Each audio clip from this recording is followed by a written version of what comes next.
Liberian civil war may have ended, but Liberia moves on and there are still new developments from that era that was dark. But not all was dark.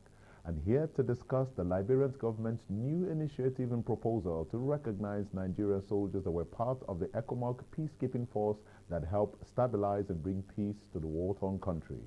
To discuss this issue with me in the studio is international communication specialist, journalist, and commentator, no other than our very own Paul Ejime. It's good to have you in the studio, sir. Thank you, Reward. Thank you very much. I'm going to start, first of all, with a question, which is a bit off, but it's part of what we're saying. What led to the war in the first place that we had to go in participate as part of the peacekeeping force? Well, many people, depending on who you ask, at times they call it Diamond War. That it was all about, economic issues and or poor governance by then Master Sergeant Doe. Yes. But what happened was that a gentleman called Taylor, who for some reason escaped from a jail in America and got training from Libya and then passed through Cote d'Ivoire.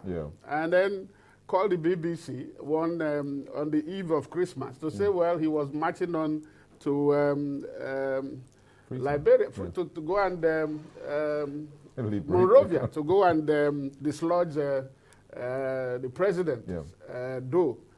And people thought that he was joking. But he carried through that threat. That was the, the immediate, call it execution of the war.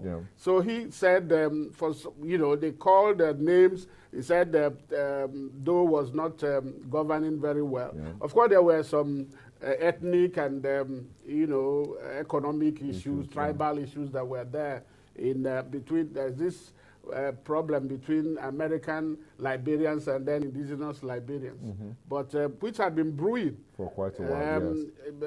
Doe himself came to power through a military coup, Master Sergeant for that matter. So this but this was what actually Taylor calling the BBC. Then we didn't have these phones. Mobile he used phones, satellite phones.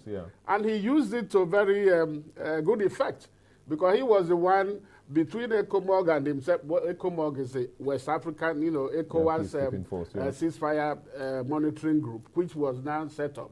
What happened was after he did that, I think the leaders, particularly Nigeria, then General Babangida, and then Ghana was Flight Lieutenant Rawlings. They all rallied around and then decided to set up a group to go and save an elected president, as it were. It wasn't popular. People thought that Babangida was trying to save his friend, but suddenly it gained traction. It was in 1989 that he did that. So ECOMOG went in. By the way, I was one of the 10 journalists that went with that first. We're going to talk about your experience. That first team that went with NNS Ambe, that is Nigerian Naval Force. We took off from Freetown in St. Victoria Harbour. So that was what happened. But they were able, Nigeria, Ghana, and others now joined in assembling troops. It wasn't until 1993 that the UN got involved. So it was something, they thought that dislodging or sacking an elected government was not to be. It's still an anathema today. But then those leaders now took it up. And I can tell you, it's one of the few wars that has ended in such a way, because after Liberia there was also the Sierra Leone. And but ECOMOG, through the leadership of Nigeria, Ghana, and then these other West African countries, they managed to pull it together. They took casualties. People died in terms of both financial sweat and then blood. It's record that Nigeria perhaps spent about 6 billion dollars, because you needed to send troops. You sent troops. Then nobody was paying. Everybody paid for the troops they were bringing. And then you needed to put the troops, to feed the troops, and then the logistics and everything. So, but it was a good thing because the UN, they are not known to really end some of these wars. For instance, they've been in Cyprus since 1965, and that war is still there. So, but ECOWAS came, and then were able to put an end. After ending that of Liberia, they also ended that of Sierra Leone. All right. So speaking of that of Liberia and the war, it seems that in Africa we're always finding a reason why we should not be united. I mean, this were a group of people who didn't really have any reason other than those who came from the U.S., from overseas, freed slaves, began to feel like they were better off than those who were, who were locals here, who were on ground, and that began to spread. Why does it seem as if Africa or human beings, or is this a general human problem that we're always looking for a reason to segregate, to separate, to make one group feel special and another one feel less so? So let me put it this way. It's not uncommon. Yes. Conflict is part of life. Yeah. And then in interpersonal relations, there is bound to be friction. Yeah. What is happening, the difference is that perhaps others are able to patch up these, fault lines and then move on. But in our own cases, perhaps, or in our own case, is that Africa, it becomes entrenched. If it is not tribe, it is ethnicity, or it is religion. Yeah. And by the way, some of the religions that all of them are fighting for, these are foreign religions, be it Christianity or Islam. Yeah.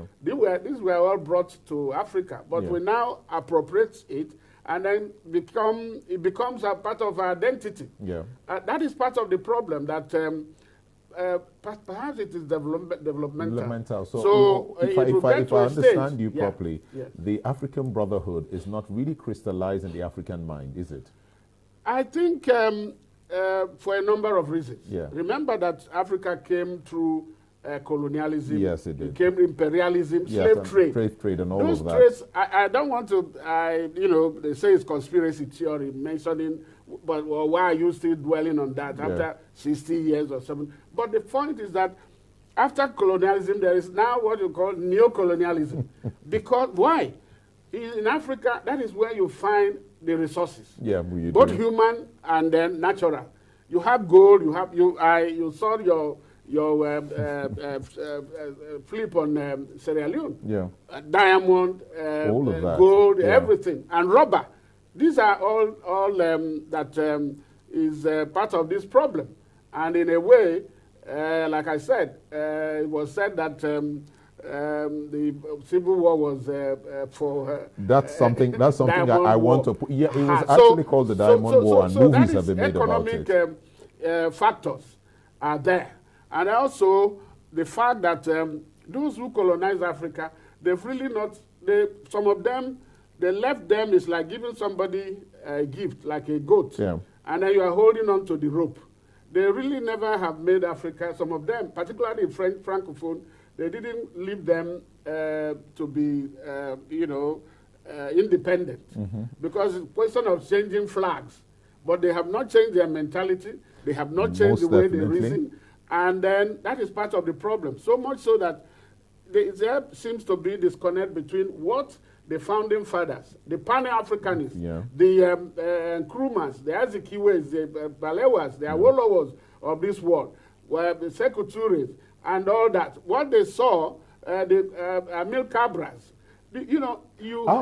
Are we too simplistic and naive in our thinking? Yeah. Our founding fathers across Africa had such lofty dreams, and they were good, and they worked hard, they believed in it, and they did the best they could. But like our fathers before them who were taken surprised by the slave trade, they also did not factor that the world is thinking, the world is moving, their economic interests who will not just sit down and allow you prosper.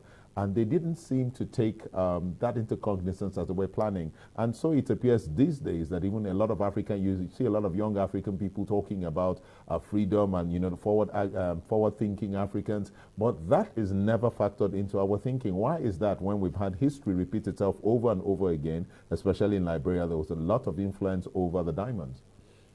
It is about geopolitics. Yeah. you know, because Africa is not living in isolation. Yes. And then Africa is just there. You have the population, you have the people and the resources.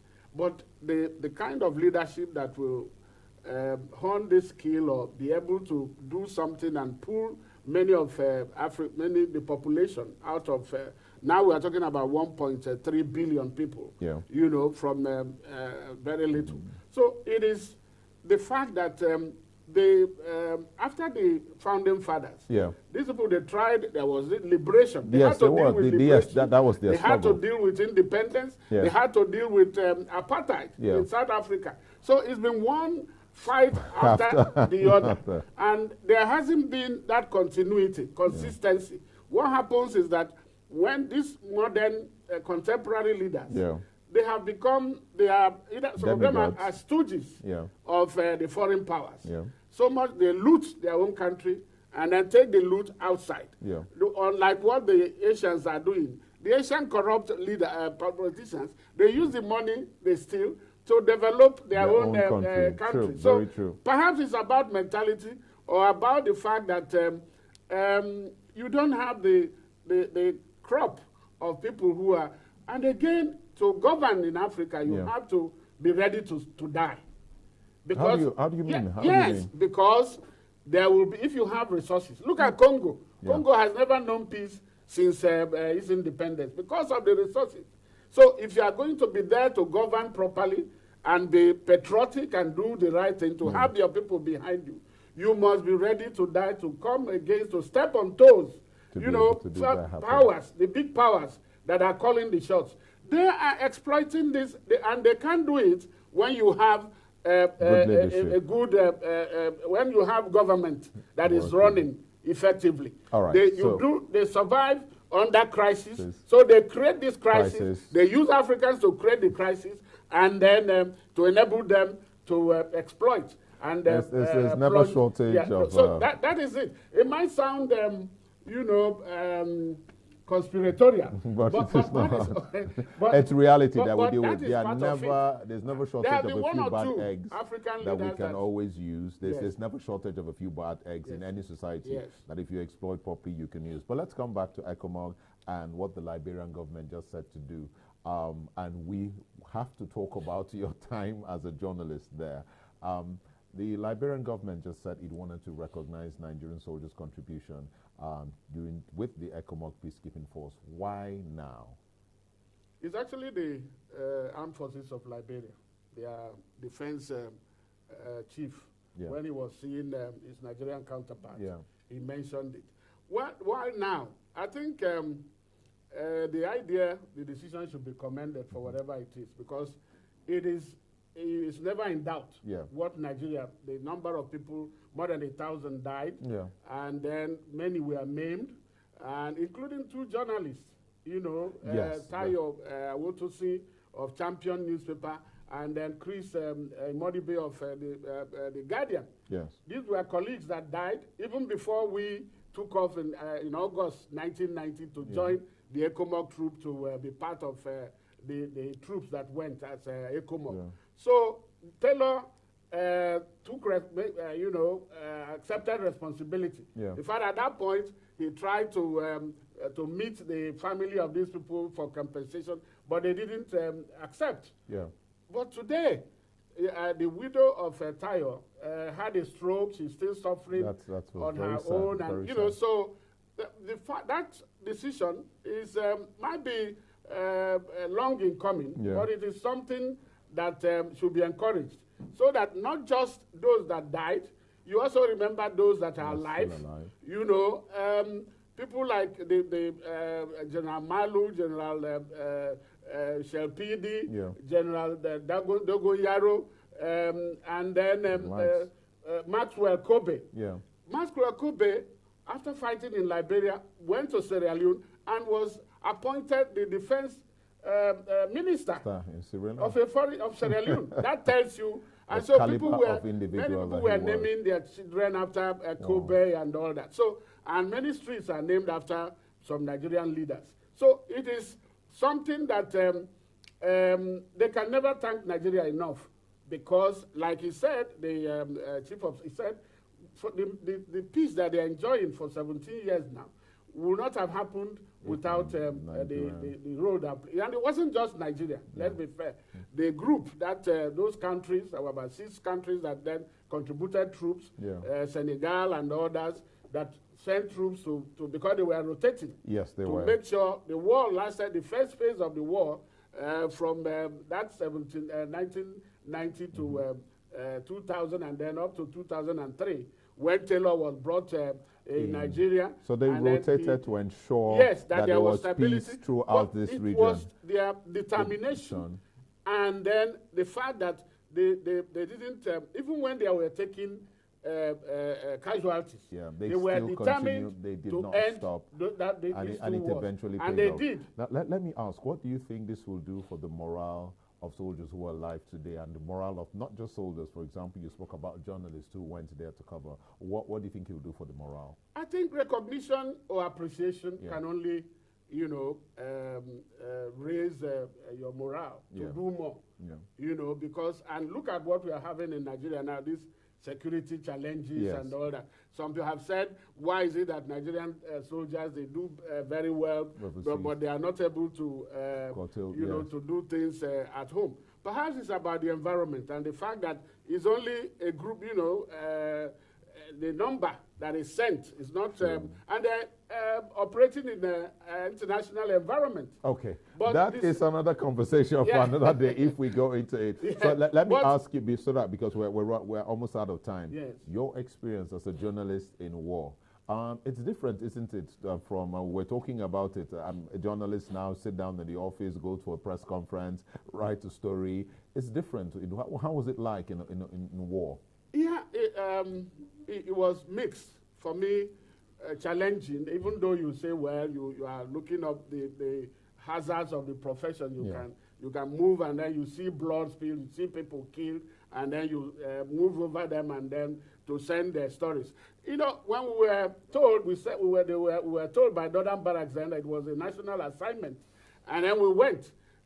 Eating the food that the naval ratings and everybody was eating. Yeah. We were in the ship for about 24 hours or more to get from Sierra Leone to Monrovia Freeport. Yeah. And then we stayed there until ECOMOG, it was headed by the Ghanaian General Arnold Quino, who was removed after Prince Johnson captured Doe and then tortured him to death. It was so because of that shootout and all that, he was removed, and then that was when Nigerian commanders took over. About 7 of them had served. I've mentioned some of them. Yeah. So, but for us, journalists, it was we had to wear the military fatigue because we were told if you don't. That's the only way they can recognize that you are part of ECOMOG. But we were also doing our job, collecting information. One day we went to Yemi Johnson's headquarters. And then, but we were still very afraid. Yeah. On our way back, there was an attack by Taylor Group. So we had to sleep in one of the secondary schools. We couldn't come back, and so it was that. How did you sleep at all? Well, the guns, sound of guns all over the place. At least you stayed alert to make sure that if there was a need for you to move from there to another place, we moved. But the point was that we couldn't move back to our base in Freeport in Monrovia. But we stayed, and the other thing was that we had challenges about filing our stories.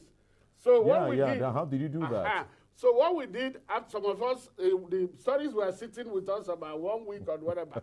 So we decided to find a solution. We found that there was a tanker going to Sierra Leone, and then we decided we compiled all our stories, put it together with from NTA, Shegu Aderi and all that, from New Nigeria, from Daily Times and all these people. Yeah. So we had to package all those to take to Nigerian embassy and then ask them, please send the thing to, because news It's about when it happens. Nobody, and it has to happen. So it wasn't stale. So this is what. So you could see people happening, shooting and all of that, people on the way, and all that. Well, unfortunately, we're out of time we really needed to have you back to talk about exclusively on your experience there as a journalist. I think it's a story and probably a book that needs to be written.